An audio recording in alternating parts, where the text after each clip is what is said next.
నిన్న జరిగిన బడ్జెట్ సమావేశాల్లో గవర్నర్ గారి ప్రసంగంలో పూర్తిగా అవాస్తవాలు అబద్ధాలతో తెలుగుదేశం పార్టీ నాయకులు ఆ ప్రసంగాన్ని గవర్నర్ గారికి ఇస్తే ఆఖరికి గవర్నర్ గారు కూడా ఆ ప్రసంగాన్ని చదువుతూ బాధపడాల్సి వచ్చింది.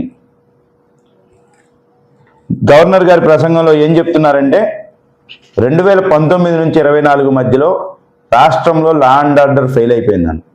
ఇది తెలుగుదేశం పార్టీ నాయకులు ఆ ప్రసంగంలో చేర్చారు.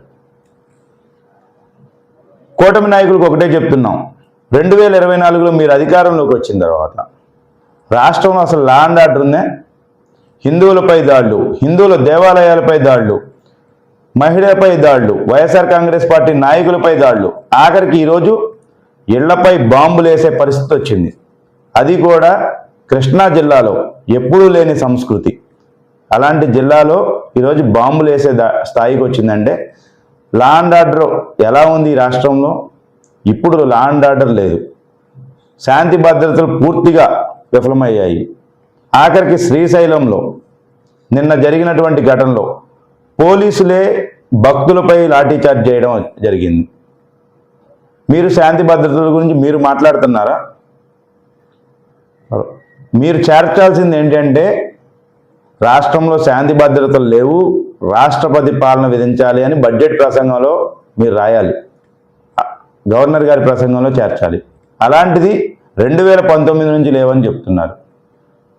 కనీసం మీకు బాధ్యత ఉందా? అంతేకాకుండా ఇంకొకటి,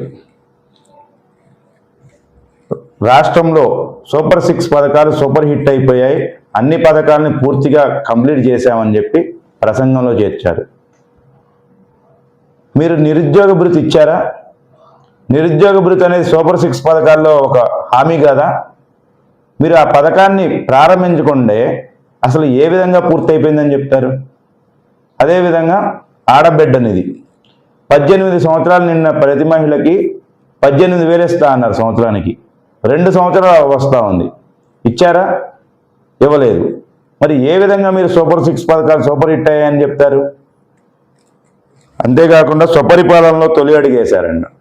వీళ్ళు సుపరిపాలనలో తొలి అడిగేయలేదు, వీరు కేవలం అసత్య పాలనలో తొలి అడుగు, తప్పుడు ప్రచారాల్లో తొలి అడుగు వీళ్ళు వేసింది. అంతేకాకుండా ఆరోగ్యశ్రీ పథకాన్ని ప్రతి ఒక్కరికి పూర్తి స్థాయిలో అవలంబిస్తున్నాము, వైద్య ఖర్చులు అన్నీ ప్రభుత్వమే భరిస్తుంది అన్నట్లుగా గవర్నర్ గారి ప్రసంగంలో ఈరోజు మళ్ళీ చేర్చారు.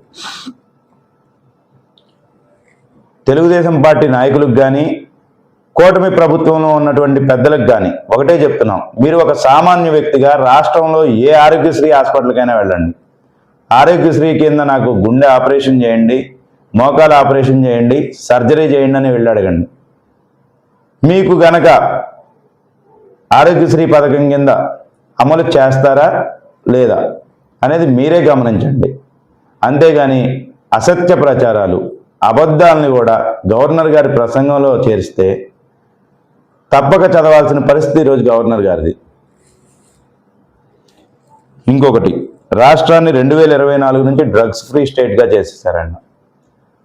మీరు ఆ విధంగా చేస్తే బీజేపీ ఎమ్మెల్యే కొడుకు ఏ విధంగా డ్రగ్స్ కేసులో అరెస్ట్ అయ్యారు? రాష్ట్రంలో డ్రగ్స్ ఉంటేనే కదా కేసులో అరెస్ట్ అయ్యేది. అసలు మీరు ఏ విధంగా చెప్తారు డ్రగ్స్ ఫ్రీ స్టేట్ అని? కేవలం అబద్ధాలు, తప్పులు, అసత్య ప్రచారాలు, ఇవే మీకు చేతనైంది. అంతేకాకుండా ఇంకొకటి, రాష్ట్రంలో మెడికల్ కళాశాలలు నిర్మించేశాం, పోర్టులు నిర్మించాం, ఎయిర్పోర్ట్లు కూడా నిర్మించామని చెప్తున్నారు. మీరు ఉన్న జగన్మోహన్ రెడ్డి గారు స్థాపించినటువంటి మెడికల్ కళాశాలలనే మీరు ఈరోజు ప్రైవేటు పాలన చేస్తున్నారు. పోర్టులు ఎవరు తీసుకొని వచ్చారు? జగన్మోహన్ రెడ్డి గారు కదా. భోగాపురం ఎయిర్పోర్ట్ ఎవరు నిర్మించారు? జగన్మోహన్ రెడ్డి గారు కదా. ఈరోజు గవర్నర్ గారి ప్రసంగంలో ఇవన్నీ తెలుగుదేశం పార్టీయే చేసినట్లుగా ఈరోజు ప్రచారం చేసుకోవడం, గవర్నర్ గారి చేత కూడా ప్రచారం చేపిస్తున్నారు. ఆఖరికి మీకు నిజంగా చిత్తశుద్ధి ఉంటే మీరు రాష్ట్రంలో ప్రజలందరికీ పూర్తిగా సంక్షేమం అందించామని చెప్పండి, రాష్ట్ర ప్రజలందరూ సంతోషపడతారు.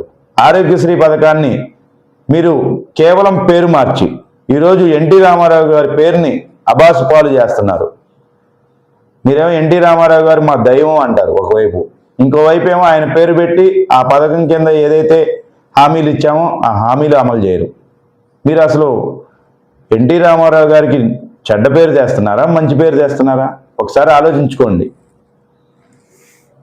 అంతేకాకుండా ఉమెన్ ఎంటర్ప్రెన్యూర్స్ 1,00,000 నుంచి 5 లక్షల వరకు చేస్తారంట. అసలు వారికి ఇవ్వాల్సినటువంటి కనీస సంక్షేమాన్ని ఇవ్వట్లేదు, వారికి ఇవ్వాల్సినటువంటి కనీస సౌకర్యాలు కల్పించట్లేదు.